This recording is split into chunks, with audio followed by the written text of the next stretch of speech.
이 과거를 안다는 것은 현재를 이해하는 아주 중요한 열쇠가 됩니다. 우리가 역사를 알아야 하는 이유도 이 과거를 통해서 현재를 이해하고 더 나은 내일로 나아갈 수 있게 되기 때문입니다. 이것은 신앙생활에서도 마찬가지입니다. 우리의 이 영적인 과거를 알지 못한다면 우리의 현재가 얼마나 복된 것인가, 얼마나 영광스러운 것인가 제대로 이해할 수 없기 때문입니다. 그래서 하나님께서는 과거 출애굽한 이스라엘 백성들에게 여러분이 신명기를 읽어보시면 광야에서 거듭 애굽 땅 종되었던 때를 잊지 말라 그렇게 당부하시고 또 당부를 하셨던 겁니다. 오늘부터 함께 살펴보게 될 에베소서 2장은 이 교회의 과거와 현재를 보여주고 있는 말씀입니다. 과거 예수님을 믿기 전에 교회가 어떠한 모습이었던가, 그리고 어떻게 예수님을 믿게 되었고 이제 예수님을 믿은 지금은 어떤 지위를 가지고 있고 어떤 영광을 가진 공동체인가, 이 사실을 2장에서 보여주고 있습니다. 오늘은 그 가운데서 교회의 과거에 대해서, 우리의 과거에 대해서 주시는 말씀을 함께 살펴보려고 합니다. 자, 첫 번째로 우리의 과거에 대해서, 교회의 과거에 대해서 한번 따라하겠습니다. 허물과 죄로 죽었도다. 허물과 죄로 죽었던 것이 교회의 과거였다. 자, 우리 함께 1절 다시 한번 읽어보겠습니다. 시작. 그는 허물과 죄로 죽었던 너희를 살리셨도다. 자, 사도 바울은 이 한 절의 말씀 속에 이 교회의 과거와 현재를 모두 요약하고 있습니다. 자, 그 중에서 교회의 과거를 살펴보면 교회는 과거에 예수님을 믿기 전에 허물과 죄로 죽었던 모습이었다는 것입니다. 허물과 죄로 죽었다. 우리가 흔히 기도할 때 여러분께서 이 부분을 무심코 이렇게 말씀하시는 경우가 많은 것 같아요. 허물과 죄로 죽을, 앞으로 일어날 일처럼 이렇게 무심코 말씀하시는 경우가 종종 있는 것 같아요. 하지만 정확하게 말씀을 드리자면 예수님을 믿기 전에는 우리가, 교회가 허물과 죄로 이미 죽어 있었던 과거를 가졌다는 것입니다. 자, 여기에서 이 허물과 죄로 죽었다는 것은 육신이 죽었다는 말이 아닙니다.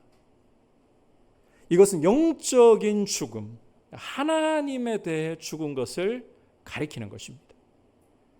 하나님과의 관계 단절을 설명하는 표현이라는 거예요. 우리가 이 죄를 이해할 때에 도덕적인 차원에서만 이해해서는 안 됩니다.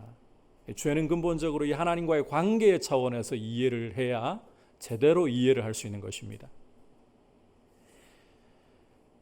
죄란 우리를 창조하시고 우리에게 생명의 근원이 되시는 하나님과의 이 관계가 파괴된 것, 관계가 깨어지고 관계가 단절된 것, 그래서 하나님께 대해 죽었다라고 하는 것이 죄다.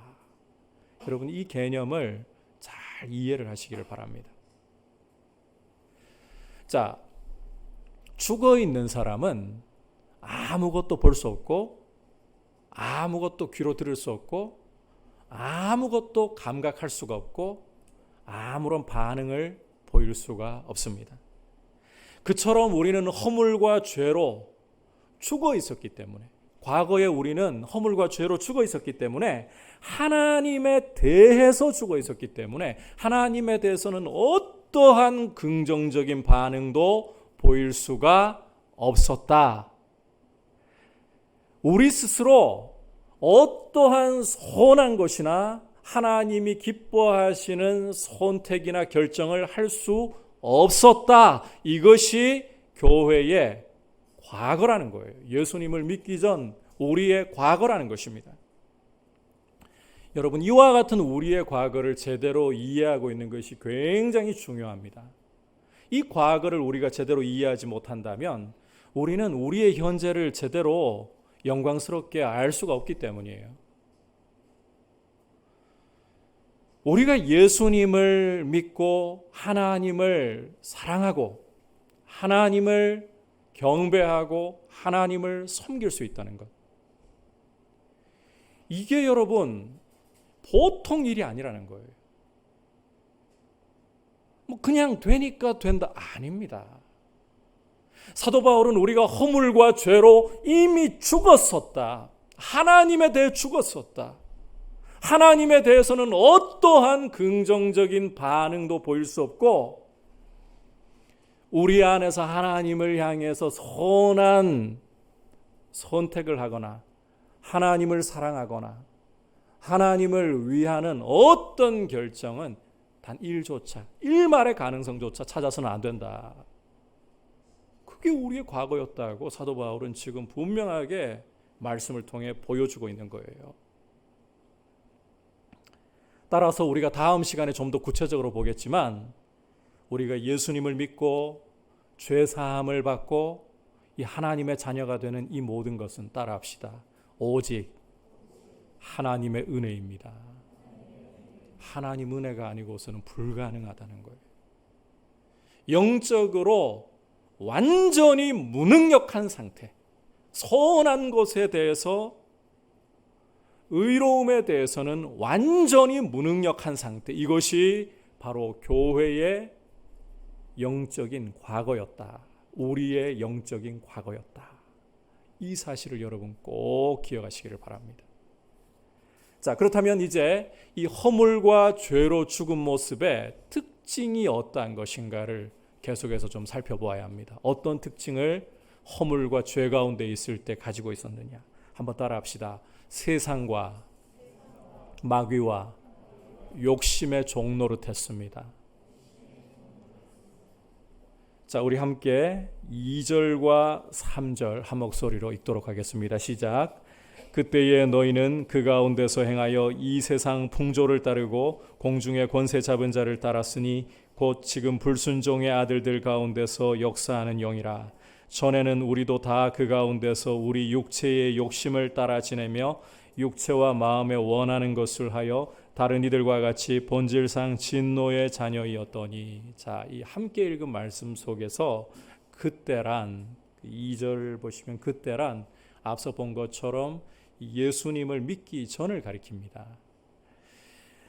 자, 그런데 이 2절, 3절 말씀을 여러분이 잘 주목해서 보시면 예수님을 믿기 전에 그 가운데서 허물과 죄 가운데에서 행했다. 자, 지금 제가 강조하는 단어를 잘 유의해 두셔야 됩니다. 행했다. 허물과 죄 가운데서 행했다. 이렇게 말씀을 하고 있어요. 앞서 1절에서는 우리가 과거에 예수님을 믿기 전에 허물과 죄로 어떻게 했다? 죽었다고 했잖아요. 하지만 이것은 하나님에 대해서 죽은 것이지 육신에 대해서 죽었다는 말이 아니에요. 이 부분을 잘 이해하셔야 돼요. 육신적으로는 살아있고 아주 원기왕성하게 활동하고 있었습니다. 그것을 바로 2절에서 행했다라는 표현으로 사도 바울이 설명을 하고 있는 거예요. 그래서 자, 2절 3절을 보시면 따랐다는 말을 3번이나 반복하면서 얼마나 이 육신적으로는 원기왕성하게 활발하게 활동했느냐. 이 세상 풍조를 따르면서 공중권세 잡은 저 불순종의 아들들 가운데 역사하는 영을 따르면서 그리고 우리 육체의 욕심을 따르면서 행했다. 이렇게 설명을 하는 거예요. 따랐다 할 정도로 자, 하나님에 대해서는 죽어서 선한 것에 대해서는 완전히 무능력하지만 죄에 대해서는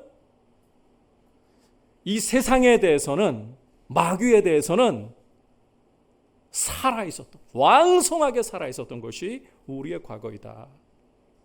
자, 그 중에서 먼저 이 세상 풍조를 따랐다는 부분부터 살펴보도록 하겠습니다. 여러분, 여기 이 세상 풍조라는 것은 시대마다 하나님을 반역하는, 하나님을 거스르는 흐름을 표현하는 용어라고 이해를 하시면 됩니다. 예컨대 이 첨단 과학과 기술의 발전을 통해서 질병을 정복하고 죽음을 정복해서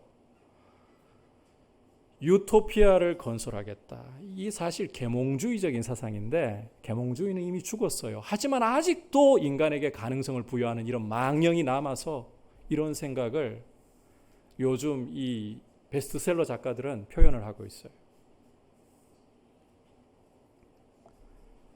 간통법을 폐지시켜버리고 결혼이라는 울타리 밖에서 성관계를 가져도 더 이상 죄라고 부르지 않는 흐름. 이 시대의 풍조인 거죠, 이런 것들이. 동성애라든지 트랜스젠더 같은 것은 선천적으로 타고나는 거기 때문에 어쩔 수 없다. 이걸 더 이상 죄라고 불러서는 안 된다라고 하는 이런 흐름. 그리고 교회 안에서도 심심찮게 발견할 수 있는 이 기복주의. 하나님 복 주세요. 복 달라는 것 자체는 잘못된 게 아니에요.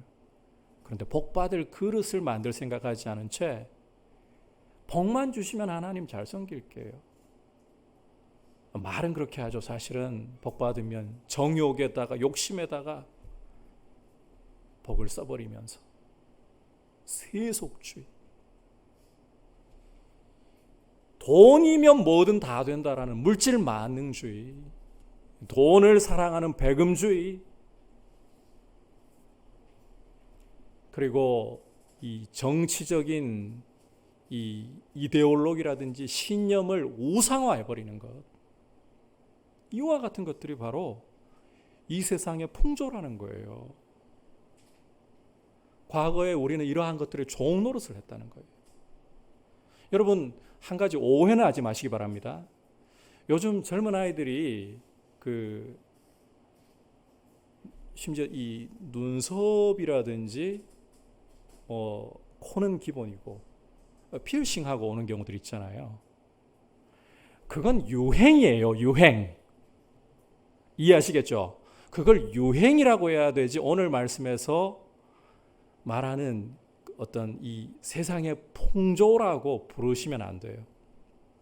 애들이 머리를 노랗게 하고 오든 빨갛게 하고 오든 뭐 좀 이 코를 뚫고 오든 이 배꼽을 뚫고 오든 이건 유행이니까 이걸 가지고 아이들 정죄할 필요 없어요.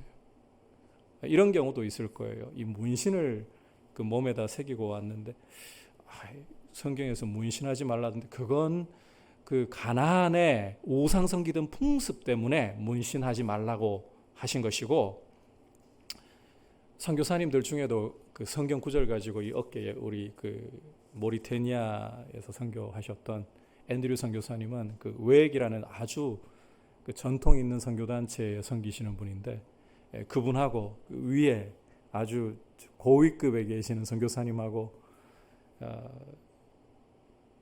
인도양을 바라보면서 두 분이 앉아있는데 이 양 팔에 막 문신이 있는 분들이 그런데 그 내용이 하나님은 사랑이시라 이런 문신을 새기고, 물론 거기에다가 뭐 나는 사탄을 섬깁니다 이런 문신은 이 세상의 풍조를 따르는 것이라고 할 수 있겠죠. 이런 부분은 유행이라고 할 수 있는 거예요. 이해하시겠죠? 이 세상의 풍조라는 것은 하나님을 거스르는 시대적인 흐름을 말하는 거예요. 우리는 과거에 그런 흐름에 노예가 되어 있었어요. 뿐만 아니라 우리는 공중권세 잡은 자. 자, 사도 바울이 해설을 덧붙이고 있죠. 불순종의 아들들 가운데 역사하는 영이라고, 바로 마귀를 따르고 있었습니다. 우리가 예수님을 믿기 전에는, 예수님을 왕으로 주인으로 모시기 전에는 불쾌한 일이지만 마귀에게 종노릇을 다 했습니다. 우리가. 아니, 나는 누구에게 종노릇 해본 일이 없는데 무슨 종노릇이라니요. 굉장히 듣고 보니까 좀 불쾌하네요. 자, 그런데 여러분, 요한복음 8장을 읽어보시면 예수님이 유대인들에게 진리를 알지니 진리가 너희를 자유케 하리라. 그럴 때 자, 유대인들이 야, 진리를 붙잡으면 진리가 우리에게 참 자유를 주는군요. 환영했을까요? 쌍수를 들고 이제 예수님 말씀을 믿고 순종하겠습니다. 환영했을까요? 아니었습니다. 그들은 발끈하면서 우리가 누구에게도 종된 적이 없거늘 우리에게 자유라니 굉장히 불쾌하게 여겼어요.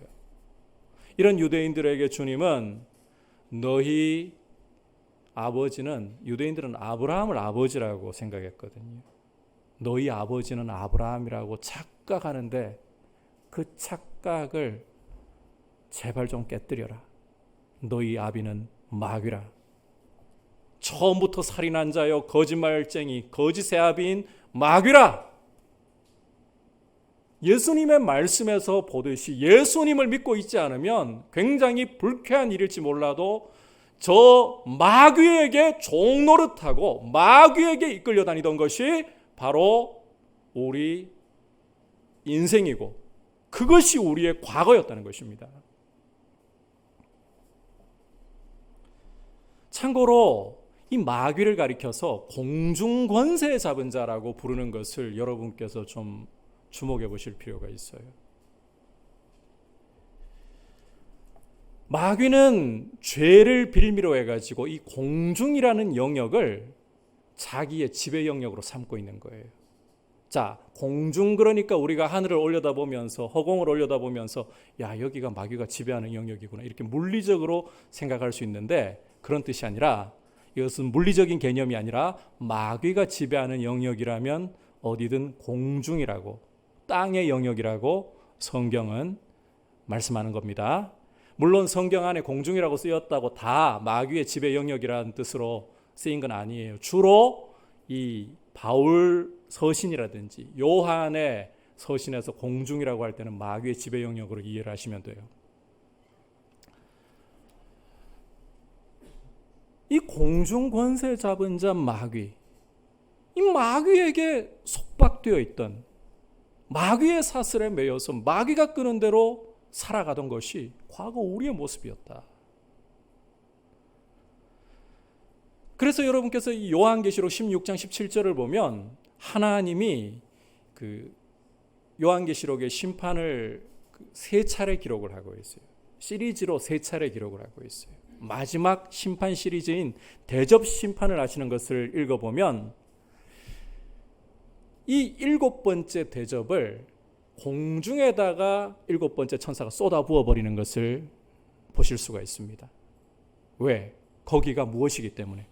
마귀의 보좌가 있는 곳, 마귀가 통치하는 곳이기 때문에 마귀에게 직격탄을 날려버리는 심판을 최종적으로 하신다는 거죠.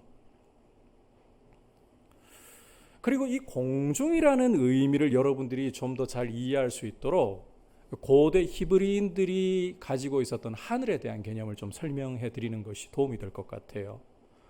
고대 히브리인들은 이 하늘을 우리가 생각하는 개념과 달리 이 셋으로 구분을 했습니다. 그래서 히브리어로 여러분이 성경을 읽거나 조금만 히브리어로 읽으시 어렵죠. 영어로 조금만 용기를 내어가지고 읽어보시면 하늘들이라고 번역하는 것을 heavens라고 번역해 놓은 것을 읽으실 수가 있어요. 이게 고대 히브리인들의 이 하늘에 대한 개념 때문에 그래요.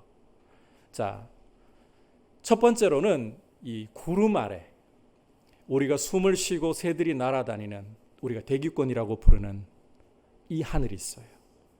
이 첫째 하늘이라고 보시면 돼요. 그 너머에 해와 달과 별들이 있는 천체로서의 하늘, 둘째 하늘이라고 생각하시면 돼요. 그리고 그 너머에 하나님과 천사들이 있는 성경에서 셋째 하늘이라는 용어를 쓰고 있죠. 이게 고대 히브리인들이 가지고 있던 하늘에 대한 개념이에요. 그런데 고대 히브리인들은 이 세 하늘 가운데에서 구름 아래 우리가 숨을 쉬고 새들이 날아다니는 대기권이라고 부르는 이 영역을 공중으로 마귀가 지배하는 영역으로 이해를 했다는 거예요. 그래서 사도 바울은 이 마귀를 가리켜서 공중 권세 잡은 자라고 그 시대의 이해를 따라 설명을 하는 겁니다. 하지만 이게 물리적이지 않다는 것을 사도 바울이 설명하기 위해서 그 다음에 뭐라고 해설을 했나요? 불순종의 아들들 가운데, 예수를 믿지 않는 사람들 가운데 역사하는 영이다, 이렇게 설명을 하는 겁니다. 그래서 우리가 이제 하늘을 올려다보면서 이 대기권 안은 마귀가 지배하는 것, 이렇게 생각하실 필요가 없고 하나님 거예요. 예수를 주로 고백하지 않고 하나님을 반역하는 곳이라면 거기가 공중이구나, 거기가 바로 땅의 영역이구나, 이렇게 이해를 하시라는 거예요. 이게 공중의 의미라는 거 이해하셨죠? 우리가 바로 그런 공중 권세 잡은 불순종의 아들들 가운데 역사하는 저 마귀를, 여러분, 우리가 마귀의 속박에 매여 있다고 해서 과거에 수동적으로 끌려갔다고만 생각하지 마십시오. 적극적으로 따라다니는, 적극적으로 마귀에게 장단을 맞추는 그런 과거를 가지고 있었다. 그게 우리의 과거이다. 마지막으로 우리는 예수님을 믿기 전에 육체의 욕심을 따라 지냈습니다. 육체의 욕심을 따라서. 이걸 좀 달리 표현하자면 진짜 문제는 한번 따라합시다. 내 안에 있었다는 거예요. 여러분, 앞서 말씀드린 이 세상의 악한 풍조, 그리고 저 공중 권세 잡은 불순종의 아들들 가운데 역사하고 있는 마귀 문제예요. 그런데 그들도 문제지만 진짜 문제는, 진짜 문제의 뿌리는 바로 내 안에, 나의 자아였다는 거예요. 하나님을 반역하는 자, 아담의 피를 물려받아서 모태에서부터 하나님이 없다, 하나님을 반역하는 내 안에 있는 자아, 그 욕심이 정말 문제의 뿌리였다는 것입니다. 다시 한번 강조합니다. 여러분, 이 세상의 풍조 문제 맞아요. 하나님을 반역하니까. 저 공중권세 잡은 저 불순종의 아들들 가운데 역사하는 저 마귀 문제 맞아요. 원래 원수였으니까, 하나님의 원수였으니까. 그런데 우리 안에 있는 이 죄악된 자,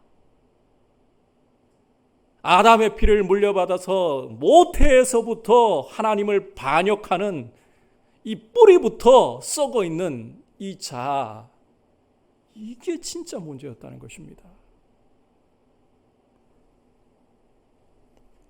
내 안에 문제가 있다는 거예요. 내 안에.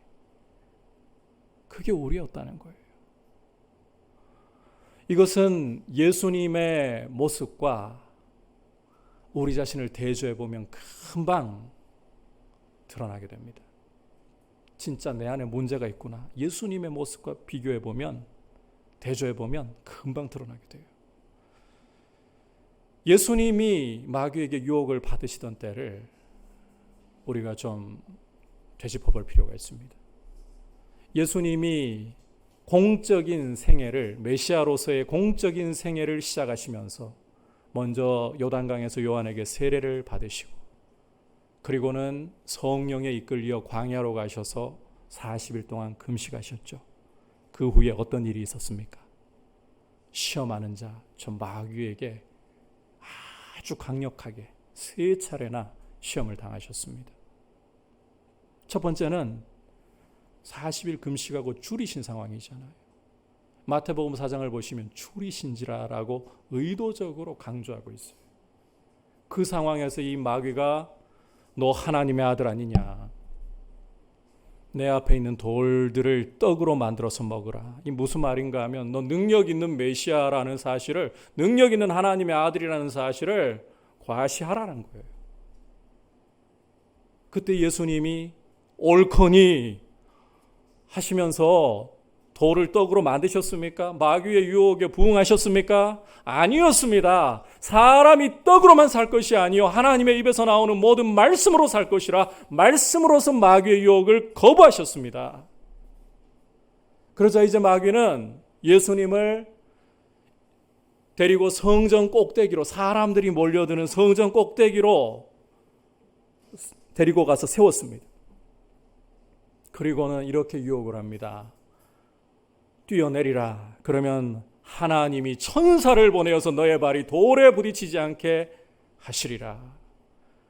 시편 91편까지 인용하면서 유혹을 했습니다. 그때 예수님 어떻게 하셨나요? 뛰어내리셨나요? 사람들이 주목하는 인기 있는 메시아가 되라, 사람들이 환호하는 메시아가 되라, 이 유혹에 부응하셨나요? 아니었습니다. 주 너의 하나님을 시험하지 말라 말씀을 통해 마귀의 유혹을 거절하셨습니다. 그러자 마귀는 이제 예수님을 높은 산으로 데리고 가서 천하만국과 그 영광을 보여주면서, 당시 로마 제국의 영광을 보여주면서, 아마 이렇게 생각하시면 조금이라고 제가 말씀드려요. 조금 이해가 되실 것 같아요. 정말 깡촌에서 자라가지고 이 서울의 이 강남, 그것도 그 고층 빌딩들의 숲으로 이루어진 곳에 처음 갔을 때 왜 눈이 휘둥그레지잖아요. 사람이 막 이런 곳에 있는 내가 어쩔 줄 모를 당황스러움과 내가 옷이 여기에 어울릴까부터 뭐 이런 느낌이 들 정도로 그렇게 사람의 눈을 휘황찬란하게 만들어줄 만한 그런 영광을, 로마 제국의 영광을 보여주면서 나한테 절해라, 이 모든 건 너에게 줄게. 권력 있는 메시아가 되라는 거죠. 절하셨나요? 아닙니다. 주님은 사탄아 물러가라, 주 너의 하나님만 경배하고 오직 그만 섬기라, 하나님의 말씀으로서 유혹을 물리치셨습니다. 여러분, 이 예수님의 모습을 통해 어떤 사실을 알 수 있습니까? 만약에 예수님의 자아가 죄로 우리처럼 부패해 있었더라면, 썩어 있었더라면 과연 이런 유혹을 거절하셨을까요? 아니죠. 여러분, 예수님도 우리와 똑같은, 정말 똑같은 100% 사람이 되셨어요. 100% 하나님이시면서도 100% 사람이 되셨어요. 그럼에도 불구하고 우리와 다른 점이 죄가 없으시니라. 죄가 없는 자아를 가지고 계셨어요. 그러니까 외부에서 이런 강력한 마귀의 세상의 유혹이 와도 거부하실 수 있으셨던 거예요. 문제는 밖에 근본적으로 있는 게 아니라 안에 있다는 거예요. 이걸 절정으로 보여주는 장면이 바로 십자가입니다. 십자가에 못 박히신 예수님은 대제사장들과 지나가는 행인들과 심지어 좌우편에 달려있는 강도들에게까지 모욕과 조롱을 당하셨습니다. 너 하나님의 아들이라고 했지. 네가 만약에 하나님의 아들이라면 지금 당장 십자가에서 내려와서 너를 구원해보라. 그러면 우리가 너를 믿을게. 여러분, 이게 그냥 사람들이 하는 말 같지만 그 광야에서 40일 금식 후에 시험 받으셨을 때 마귀가 네가 만약 하나님의 아들이라면, 이 마귀가 사람들을 통해서 굉장히 강력하게 이제 절정으로 시험을 하고 있는 상황이에요. 그런 강력한 마귀의 조롱, 모욕 속에서 예수님 어떻게 하셨습니까? 누가복음 23장을 여러분께서 읽어보시면 예수님이 십자가에서 혹시 내려와 버리셨습니까? 그래, 좋다. 니들이 이딴 식으로 나를 대우해? 나를 이렇게 대접해? 그냥 십자가에서 내려오셨습니까? 아니에요. 누가복음 23장 34절에서는 아버지, 저들의 죄를 용서하여 주십시오. 저들이 무엇을 하는지 알지 못하고 저럽니다. 오히려 죄인들을 위해서 기도하셨습니다. 이게 뭘 보여주는 건가요? 외부의 유혹과 자극이, 마귀와 세상이 진짜 문제라는 건가요? 아니라는 거예요. 내가 문제라는 거예요. 그렇기 때문에 겟세마네 기도에서 주님이 공생애 중에 가장 치열한 싸움을 싸우셨던 것이 겟세마네에서의 자아와의 싸움이셨어요. 십자가를 지고 싶지 않은, 하나님과의 단절을 경험해야 되니까. 진짜 문제는 내 안에 있다는 거예요. 우리가 죄를 지었을 때에는 마귀가 유혹했어요. 세상이 이러니까요.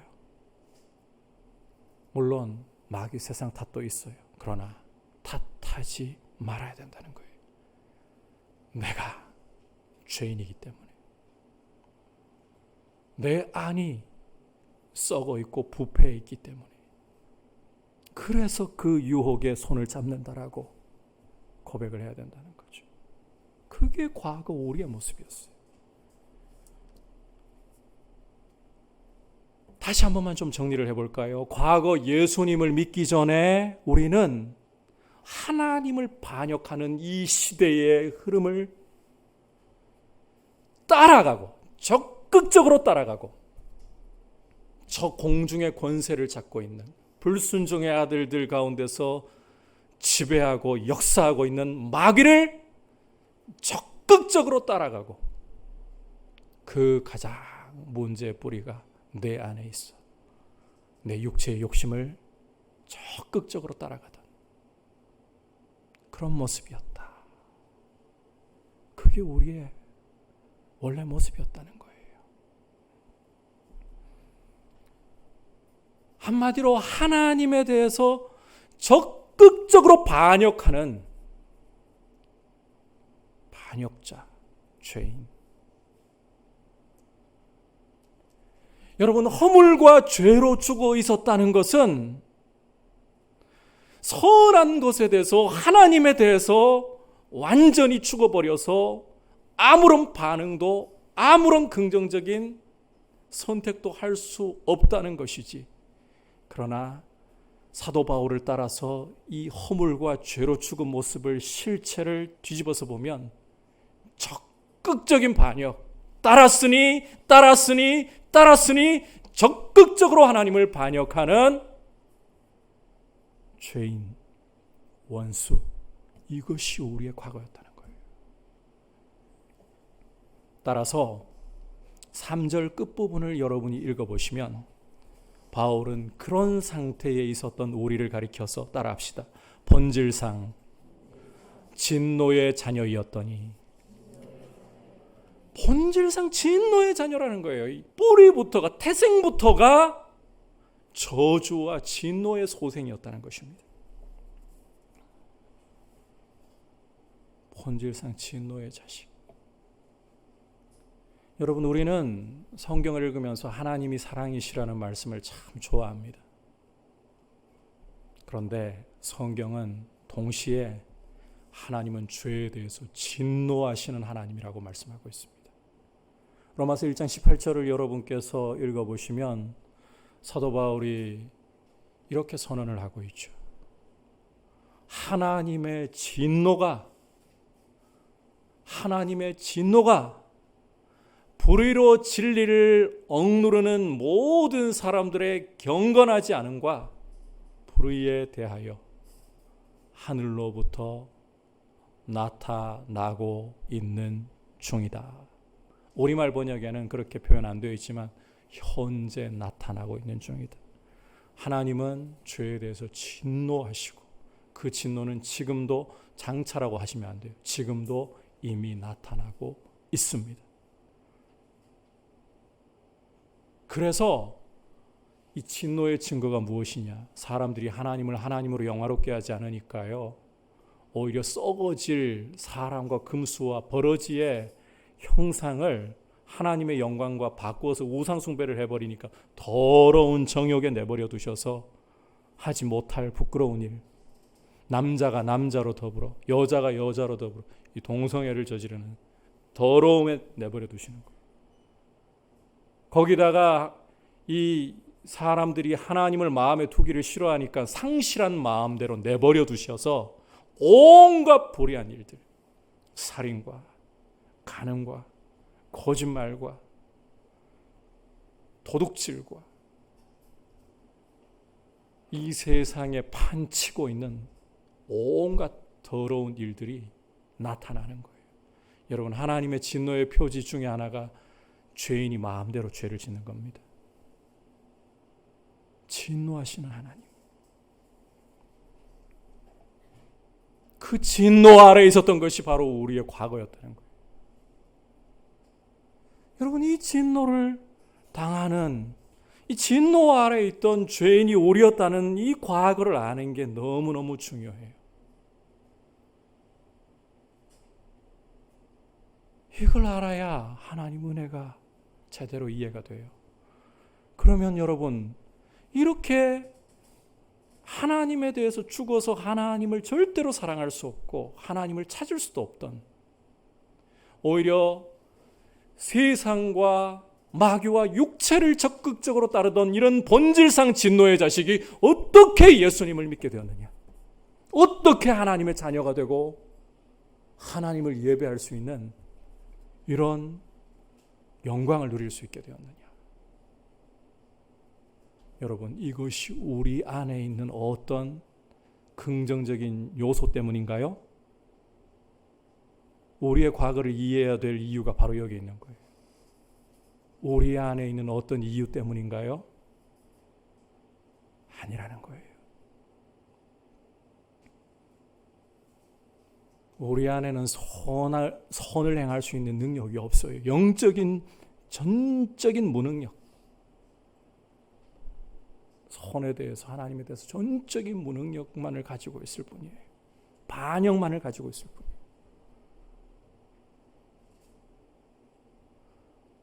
이 은혜를 설명할 수 있는 길은 하나밖에 없어요. 하나님이십니다.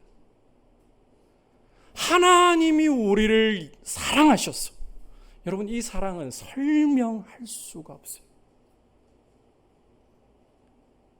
우리의 작은 머리로 이해할 수가 없어요. 다만 하나님이 우리를 사랑하셔서 우리를 에베소서 1장에서 뭐라고 했습니까? 자녀들로 예정하시고 창세전에 선택해 주셨기 때문에, 그리고 우리 죄인들을 위해 독생자를 아끼지 않고 내어주셔서 우리의 모든 죄와 허물을 그에게 짊어지우시고 우리가 받아야 할 저주, 우리가 받아야 할 진노를 그 아들에게 쏟아 부으셨기 때문입니다. 오직 하나님의 은혜로 예수 그리스도의 십자가의 보혈로 구원의 길이 열린 줄 믿습니다. 그런데 여러분, 한 가지만 여기에서 더 여쭤볼게요. 이 구원의 길이 열렸다고 그 구원이 다 내 것인가요? 아니잖아요. 회개하고 예수를 믿어야 되잖아요. 아닙니까? 회개하고 예수님을 믿어야 될 거 아니에요. 그래야 구원받는다고 성경이 말씀하잖아요. 여러분, 이 부분에서 조금 더 흔들리시면 안 돼요. 회개하고 예수님을 믿어야 된다. 누가 대신 못 해줘요. 내가. 그런데 내 안에 그런 능력이 어딨냐는 말이에요. 오늘 사도 바울의 진단을 보면 우리는 죽어있던 사람들입니다. 죽으리면 다행인데 숨이 꼴딱꼴딱 넘어가더라도 선택할 수 있는 능력은 남아있는데 이미 죽어있어요. 하나님에 대해 죽어있어요. 선에 대해 죽어있어요. 할 수 있는 건 반역밖에 없어요. 그런데 어떻게 내가 믿느냐는 겁니다. 여기에 참 놀라운 은혜의 신비가 있습니다. 우리도 알지 못하는 사이. 그래서 제가 예정을 강조하는 거예요. 선택을 강조하는 거예요. 에베소서에서는 특히 이 부분을 잘 보여주고 있는 거예요. 우리도 모르는 사이에 성령이 오셔서 우리의 죽어있던 의지를 살려놓으시는 겁니다. 이걸 가리켜서 성경은 중생 거듭남이라고 불러요. 요한복음 3장을 보시면 성령으로 난 사람은 바람이 임의로 불매 어디서 불어서 어디로 가는지 알지 못하는 것 같이 성령으로 난 사람도 이와 같으니라. 우리도 모르는 사이에 우리를 사랑하시고 우리를 선택하신 하나님이 성령으로 우리 의지를 살려놓으신 거예요. 그래서 복음의 말씀이 우리에게 들릴 때에 우리가 이 복음을 믿는, 우리가 믿는 이 선택이 일어날 수 있게 되는 것입니다. 이걸 언제 이렇게 따지시면 안 돼요. 우리도 모르는 사이에. 그 은혜로 우리가 그 중생케 하심을 통해서 의지가 살아났기 때문에 우리가 이 외적으로 복음이라는 하나님의 말씀이라는 부르심이 올 때에 믿음으로 선택을 하고 죄를 회개할 수가 있는 힘이 생기는 거예요. 따라서 내 안에서 구원이 이루어질 수 있는 능력이 조금이라도 있는 것이 아니라, 다시 한번 따라합시다. 오직 하나님의 은혜로. 따라서 여러분, 내가 하라고 하지 말고, 다음 시간에 우리가 이 부분 좀 더 구체적으로 보겠습니다만, 내가 아니라 오직 하나님의 은혜로 생명을 얻고 이 영광의 구원을 얻었다. 그래서 이 은혜를 높일 수 있기를 축복합니다. 이래서 우리 과거를 알아야 돼요. 그리고 이제 마지막으로 한번 따라합시다. 이제는 관계가 변했습니다. 어떤 관계가 변했느냐? 예전에는 우리가 예수를 믿기 전에는 이 세상 풍조, 저 공중권세 잡고 불순종의 아들들 가운데 역사하는 마귀, 내 안에 있는 이 자아의 욕심의 종이었습니다. 그게 우리의 신분이었습니다. 그러나 이제 예수 그리스도의 보혈의 공로로 말미암아서, 하나님의 은혜로 말미암아서 예수를 믿음으로 이제는 종되었던 것에서 자유를 얻었어요. 이제는 이 세상의 풍조와 저 원수 마귀와 우리 육체의 욕심의 종이 아니라는 거예요. 이제는 자유를 얻었어요. 이제는 이 세 가지 원수들, 이제 신앙생활하면서 우리에게 싸워야 할 원수들은 이 세 가지예요. 이 적들과 싸워야 할, 목숨을 걸고 싸워야 할 관계에 새롭게 들어가게 된 거예요. 따라서 여러분, 이제는 이 세대의 하나님을 반역하는 흐름과 사상들에 단호하게 맞서고 거부하시기를 바랍니다. 어떻게 이러한 사상들을 분별하실 거냐고요? 성경으로 분별하셔야 돼요. 목회자의 유명세에도 속지 말고, 목회자의 말발에도 속지 말고, 사람들이 옳다고 하는 것에도 속지 말고, 하나님의 말씀이 뭐라고 하느냐, 하나님의 말씀을 거스른다면 그것은 아무리 좋아 보이는 사상이라도, 아무리 좋아 보이는 흐름이라도 악한 이 세상의 풍조입니다. 거부하셔야 돼요. 이제는 원수 마귀와 저 우는 사자같이 여러분의 영혼을 어떻게든 넘어뜨려 보려고, 삼키려고 하는 저 마귀와 목숨 걸고 싸우십시오. 여러분, 우리는 마귀보다 약합니다. 그러나 우리 안에 있는 예수 그리스도의 이름과 하나님의 말씀 앞에서 마귀는 물러가야 됩니다. 빛이 있는 곳에 어둠은 공존할 수 없습니다. 말씀으로, 예수 그리스도의 이름으로 마귀를 대적할 때 마귀는 물러갈 것입니다. 하나님께 순복하십시오. 그리고 마지막으로 기도로 자아를 꺾으십시오. 예수님이 겟세마네에서 보여주신 것처럼 자아의 싸움은 기도로 꺾어야 돼요.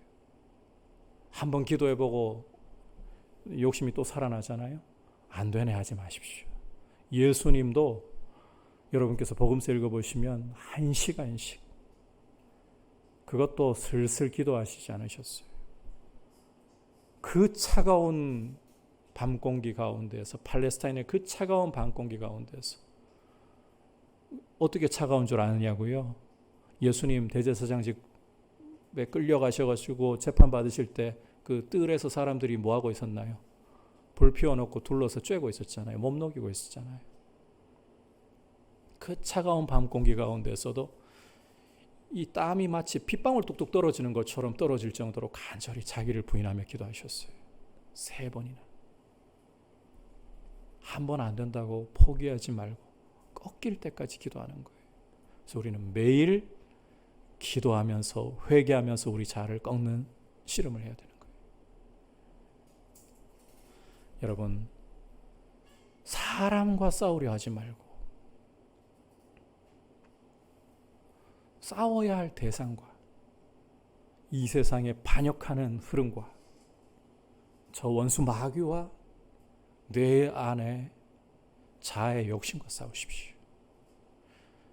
에베소서 6장에서 보겠습니다만 은혜 안에서 여러분의 영혼이 강건하고 전신갑주를 입음으로써 기도로써 마귀와의 이 싸움에 영적인 전쟁에 임하십시오. 그리고 이 사실 좀 기억하실 필요가 있습니다. 요즘 그 대한민국에 신드롬을 가져오는 프로그램이 하나 있죠. 가짜 사나이. 극한으로 사람을 몰아붙이면서 훈련시키잖아요. 이게 참 요즘 시즌에 설교할 때 딱 좋네요. 군복 입혀놓으면 군인이 되나요? 총 손에 들려놓는다고 군인이 되나요?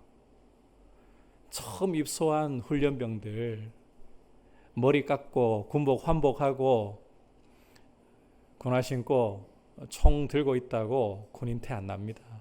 언제? 훈련소에서 정말 몰아붙이면서 빡세게 구르고 몸에 이 훈련을 통해 가지고 습관이 만들어지면서 자대 배치받아서 충분히 근무를 하다 보면 자기도 모르게 군인 모습이 나오는 거예요. 영적인 군사도 마찬가지입니다. 우리가 예수님의 보혈로 죄에서 해방되어서 이제는 그리스도의 군사로, 십자가의 군사로 서 있습니다. 그런데 이 신분은 군인이 맞는데 군인다운 태는 그냥 나오지 않아요. 전신갑주를 이루는 요소들을 보면 말씀이에요. 말씀. 그 전신갑주를 운용하는 것은 기도예요. 말씀과 기도로 여러분이 훈련하셔야 되는 거예요. 그래야 영적으로 강건해지고 영적으로 마귀의 공격을 예리하게 분별하면서 불화살이 어디로, 여러분 불화살이 그 마귀의 최고의 무기가 에베소서 6장 10절 이하를 보시면 불화살이라고 하잖아요. 최고의 공격 영역이 마음입니다. 우리 마음을 무너뜨리는 마귀의 공격을 이렇게 전신갑주로서 믿음의 방패로서 막아내려면 훈련을 해야 되는 거예요. 안 그러면 하나님 은혜로 보호받아서 그렇지 군데군데 화살 박힌 채로 막 비틀거리면서 서 있어요. 마음의 불안과 의심과 염려 이걸로 살아가는 거죠. 그렇게 말씀과 기도로 우리 자신을 무장하고 훈련을 통해서 영적으로 강건하게 서서 이제는 원수로 돌려 세운 저 이 세상 풍조와 마귀와 내 안의 자아의 욕심을 단호히 적으로 여기면서 싸울 수 있는 주님께 우리의 사랑과 경배와 영광을 드릴 수 있는 십자가의 군사들로 서 계시기를 축복합니다. 주님이 그 피로 값을 주고 사신 영광스러운 교회, 그 영광을 알기 위해서는 교회의 과거를 알아야 된다. 오늘 우리가 이 예수 믿기 전 우리의 과거, 교회의 과거가 어떠한지를 보았습니다. 첫 번째로는 교회는 허물과 죄로 죽었던, 스스로는 아무런 선한 선택을, 하나님을 찾는 선택을 할 수 없는 모습이었다. 그리고 그 실체를 열어보면 죽어 있었다는 것은 하나님께 죽어 있었다는 것이지 적극적으로 하나님을 반역하면서 이 세상의 풍조와 저 마귀와 육체의 욕심을 따라 본질상 진노의 자식, 반역한 죄인의 모습이었다. 따라서 우리가 구원 얻은 게 뭐라고요? 은혜라는 거예요. 믿는 것도 성령님이 우리 안에 의지를 살려주시는 이 중생의 은혜를 주시니까 믿음이 이게 시간적인 것보다는 논리적으로 이해하신 게 더 나아요. 믿게 된 거예요.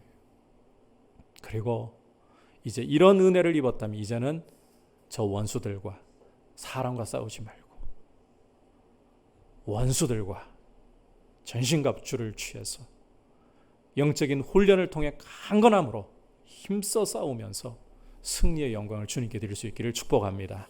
이제 말씀을 생각하면서 함께 찬송가 304장 올려드리도록 하겠습니다.